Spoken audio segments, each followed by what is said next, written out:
Sir आपसे लोग बहुत फरमाइश भी कर रहे थे और हम एक दो दिन से आपका इंतजार भी कर रहे थे कि बिलावल भुट्टो जरदारी पे क्या कहेंगे आप, कि वो गए इंडिया और उसके बाद वापस आए। एक हंगामा है दोनों ही जगह। बहुत से लोग तारीफ कर रहे हैं, बहुत से लोग नाराज भी हैं, इंडिया में भी और पाकिस्तान में भी।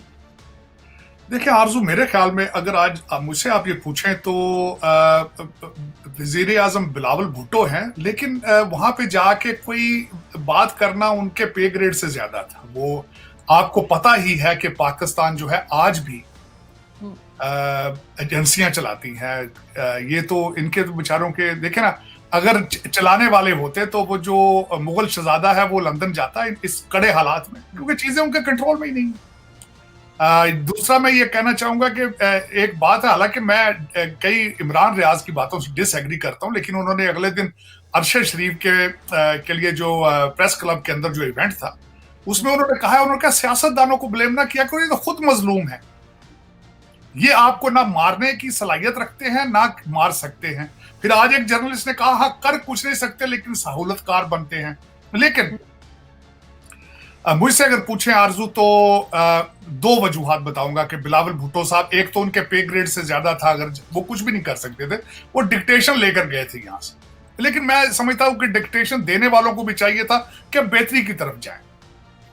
दूसरा, बिलावल भुट्टो साहब बात इसलिए नहीं कर सकते थे कि वो आगे कैंडिडेट हैं इस वक्त, क्लियरली प्राइम मिनिस्टरशिप की उनको वो दिखाया गया है, झंडी दिखाई है प्राइम मिनिस्टरशिप की, तो वो उसको खराब नहीं कर सकते थे किसी किस्म की भी गलत बात कर। दूसरा, पाकिस्तान के अंदर भी इलेक्शन आ रहे हैं, भारत के अंदर भी इलेक्शन आ रहे हैं, दो चीजें। तीसरा जो इसमें सबसे बड़ा एलिमेंट जो मैं क्वेश्चन यहां पे करना चाहूंगा पाकिस्तान के हवाले से, भारत के साथ अच्छे रिलेशनशिप आपकी जरूरत है या भारत की जरूरत है? मेरी नजर में पाकिस्तान की जरूरत है। क्राइसिस ही क्राइसिस है, हर तरफ से, चारों तरफ से घेरे हैं। आईएमएफ वाले भी जवाब दे चुके हैं। अफगान भाई जो आपने सारी जिनसे बहुत पैसा बनाया वो भी आंखें निकाल रहे हैं। हमारे चाइनी भाई भी जो है वो अपने सारी दुकान बंद करके तो वापस चले गए हैं। आपने काफी, हमारे आर्मी चीफ साहब ने जाके अब काफी उनको यकीन दहानियां कराई हैं, लेकिन अंडर गिवन सर्कमस्टांसेस एक कंट्री कोलैप्स के पास है, वो कौन सा है? पाकिस्तान। तो पाकिस्तान की जरूरत थी कि इसको ठीक किया जाता, लेकिन एक big opportunity, huge opportunity missed. लेकिन मुझे अभी तक ये नहीं समझ आ रही आरजू, मेरा मेरा मेरा सब्जेक्ट मैटर है सियासत को पढ़ना, पॉलिटिकल साइंस को पढ़ना, और मैंने सारी जिंदगी ये पढ़ा है, 2 दफा लॉ स्कूल में गया हूं, लेकिन पाकिस्तान के बारे में जब चीजें सोचता हूं तो ना प्रिडिक्ट कर सकता हूं कुछ भी। उसकी वजह यह सख्त मायूसी है इस वक्त, और मेरे ख्याल में सिर्फ मैं अकेला मायूस नहीं हूं, 25 करोड़ अवाम मायूस है आज। लोग या तो डिप्रेशन की दवाइयां खा रहे हैं या मुल्क को छोड़ के भाग रहे हैं, और उसमें कोई इस वक्त वो किरण की उम्मीद कहते हैं वो नजर नहीं आ रही। जिस तरीके से इमरान खान पे पहले लोगों ने शर्तें लगाई थी, और जब से उन्होंने बजरिया उस्मान बुजदार जो उन्होंने पाकिस्तान को धोखा दिया मेरे ख्याल में, उसके बाद अब लोगों के हौसले पस्त हो चुके। दूसरा, मैं यहां पे ये बताना चाहूंगा कि अफसोस के साथ है कि जिस तरह हम पहले बात कर रहे थे, आज जो हादसा, जो रैलियां निकल रही हैं, और जिस तरीके से खान साहब ने अगले दिन काले चश्मे पहन के पाकिस्तान को फिर उन्होंने चैलेंज किया है, उसमें 3-4 चीजें मैं ऐड करना चाहूंगा आरजू, जो पाकिस्तान के लिए इंतहाई खतरनाक है। एक तो खान साहब ने अपने, सियासतों ने समझ ही नहीं आती कि मैंने पहले क्या कह चुका हूं। पहले वो कहते रहे हैं कि मुझे फलां मरवाने की कोशिश कर रहा है, मुझे फलां मरवा रहा है, जरदारी साहब ने पैसे दे दिए हैं, लोगों ने रिसीव कर लिए हैं, किसी नजूमी ने उनको बता दिया तुम्हें अदालत में मारा जाएगा, किसी नजूमी ने उनको कह दिया तुम्हारे सर में गोली लगेगी, तभी तो बाल्टी लेके फिर रहे हैं। लेकिन उस दिन उन्होंने व्हील चेयर पे बैठ के बात कर दी। उन्होंने कहा मुझ पे पहले 2 हमले भी डर्टी हैरी ने किए थे और अगला हमला भी वही करेगा। बिल्कुल ऐसे। बहुत बहुत बड़ी बात की उन्होंने, एक सर्विंग आर्मी जनरल के ऊपर उन्होंने इल्जाम लगाया है। मैं कहता हूं बहुत बड़ी बात है। इसके ऊपर रिएक्शन होना चाहिए, या तो वो प्रूफ दें या उनके ऊपर केस होना चाहिए, लेकिन वो नहीं होगा। कौन पाकिस्तान, वो लाडला है, वो देखे ना, 8 मिनट में 8 जमानतें होती हैं उनकी, उनको कौन पूछता है। और दूसरा, उसमें जो उन्होंने बात की है उस दिन भी, कि मगरब के वक्त लोग बाहर निकलें और चीफ जज है उसको, चीफ जस्टिस उसको सपोर्ट। भाई आप मुझे ये बताएं चीफ जस्टिस को फैसले लोगों के बाहर निकलने से, सियासी पार्टी के बाहर निकलने से उसको इस पे फैसला करना चाहिए। चीफ जस्टिस के पास गाइडलाइन मौजूद है, कानून लॉ की किताबें मौजूद हैं, उनके जरिए उसने फैसला करना है, या उसने गिनती करनी है कि पीटीआई के कितने वर्कर बाहर निकले हैं और मैंने फैसला देना। लेकिन फिर उसमें ये मैं और छोटी सी बात था, बिल्कुल सही हो रहा है जो कुछ भी हो रहा है, जिस कंट्री के अंदर एक दादी नानी, 5 बच्चों की मां, एक ऑक्सफोर्ड ग्रेजुएट को ये यकीन दिला दे कि मैं तलाक लेके तुमसे शादी करूंगी और तुम वजीर आजम बन जाओगे, और उसने कर ली। उस मुल्क के अंदर, उस कंट्री के अंदर चीफ जस्टिस भी फैसले लोगों को गिन के करते हैं। मैं यहां पे एक ये भी बात आपको बताना चाहूंगा, इसी कंट्री का एक चीफ जस्टिस है, उसने हरजाने के इस केस में, ये रिसेंट हिस्ट्री में, उसने कहा था मुझे रात में ख्वाब आई थी कि तुम पे इतना हरजाने का तुम्हारा केस बन रहा है, और उसने कर दिया। ये भी हो चुका है बहुत। लेकिन सर आज मर्दान में इनकी जो रैली चल रही थी चीफ जस्टिस के हक के लिए, या चीफ जस्टिस को सपोर्ट करने के लिए इमरान खान की, उसमें एक आदमी ने कहा कि वो इमरान खान की बिल्कुल वैसे रिस्पेक्ट करता है जैसे पैगंबर की।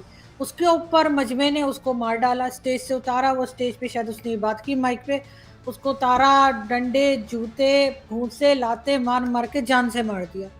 ये तो हाल है यहाँ पे लोगों। देखें, जब ये मैं आपको हमेशा ये कहता हूँ, मुझे दुख होता है, दुख इस बात का है, आज यहाँ पे हुआ है, तो आज से 2 हफ्ते पहले जो खान साहब के सामने वो बच्चा खड़ा करके उसने कहा था ये हमारे पैगंबर के बाद दूसरे नंबर पे सबसे खुशकिस्मत इसके माँ बाप। जब स्टेज पे एक पहले खातून ने कहा था 21वीं सदी का पैगंबर है ये, तो उस वक्त मेरा मतलब ये तो फिर जो आप बोएंगे, गंदम बोएंगे तो गंदम काटेंगे। जब आप कौम को देखे ना, सारी दुनिया ने जिहाद छोड़ दिया, जहां से इस्लाम शुरू हुआ है उन्होंने छोड़ दिया। हमारे पठान भाइयों ने इसको बड़ा ट्राई कर लिया, बहुत बेचा जिहाद को, आपने बहुत बेचा जिहाद को। लेकिन अब देखें, मैं एक इंडियन इंस्टीट्यूट ऑफ टेक्नोलॉजी से पढ़ के बंदा आज वर्ल्ड बैंक का बन गया लीडर, अजय बंगा, और दूसरी तरफ पे आपके चीफ जस्टिस जो कि पैदा ही पाकिस्तान को रूल करने के लिए हुए थे, एचिसन से पढ़ के, कोलंबिया से बैचलर, कैमरे से, और वो देखें वो अपनी सास के मशवरे में पाकिस्तान तबाह कर रहे हैं। देखें तजाद, देखें कि 500-500 साल पुराने इंस्टीट्यूशन, 400-400 साल पुरानी यूनिवर्सिटियां, उनके सारे तजर्बे, एजुकेशन फेल हो गई आपके ऊपर। देखें आपकी डायरेक्शन क्या है। लोग यहां से पढ़ के आके 400-400 साल पुराने स्कूलों से क्या सीख के जाते हैं? करप्शन।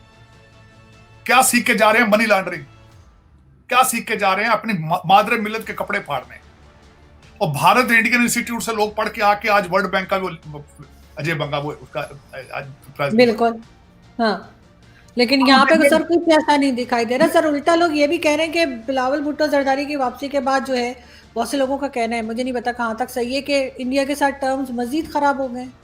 अब बिल्कुल खराब ही है। जाके वहां पे देखे ना क्या हुआ है, उस पर ब्लेम गेम ही हुई है ना, ब्लेम गेम हुई है, उधर से भी हुई, इधर से भी हुई, सारे तू मैं वो जो खासकर इंटरव्यू था सर डसाई वो जो है उनके साथ जी, बड़ी उसके अंदर जी।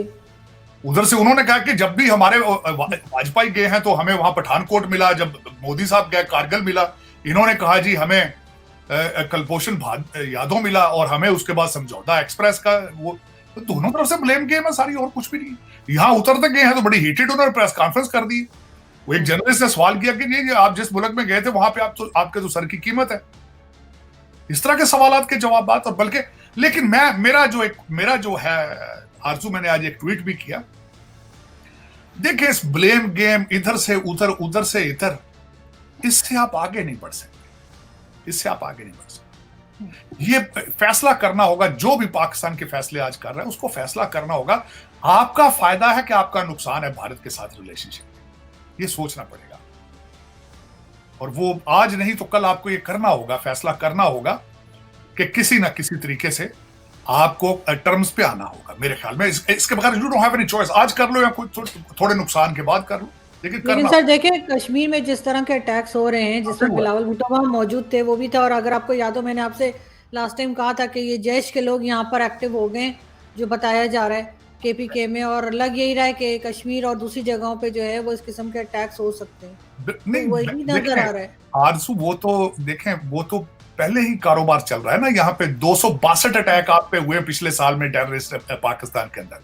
आपके तो जगह जगह पे हो रहे हैं अटैक, और अल्टीमेटली उसमें वो आप पे इल्जाम तो जाएगा कि स्टेट उसमें इन्वॉल्व है। लेकिन मैं ये कह रहा था कि जब पिछली दफा इनके जाने से पहले जो हादसा था, हमारी स्टेट को चाहिए था कि वो अपने आप को क्लैरिफाई करते कि we are not doing anything against you, बल्कि इनके पास अपॉर्चुनिटी थी एक ऐसी कि एक इंटरनेशनल फोरम पे इनके जाने वाला था फॉरेन मिनिस्टर, वो ये मैसेज लेके जाता, वहां अपनी तकरीर करता, वो एविडेंस लेके जाता कि Pakistani state is not involve in it. वो जाके बजाय ये करने के वो अपने पीपल्स पार्टी को प्रमोट करते रहे, वो अपना खुद कहते रहे कि हम मजलूम हैं, मेरी तो वालदा, मेरी तो माँ इसमें वहां शहीद हो गई, और मेरी आज तक आपने तस्वीर कभी देखी किसी के साथ, हमारी पार्टी जो है दहशत गर्दी को सपोर्ट नहीं करती। भाई यार, पाकिस्तान का केस लड़ते आप पहले भी जहां एकलव्य न्यूज इंडिया, अंतर्राष्ट्रीय खबरों का मंच।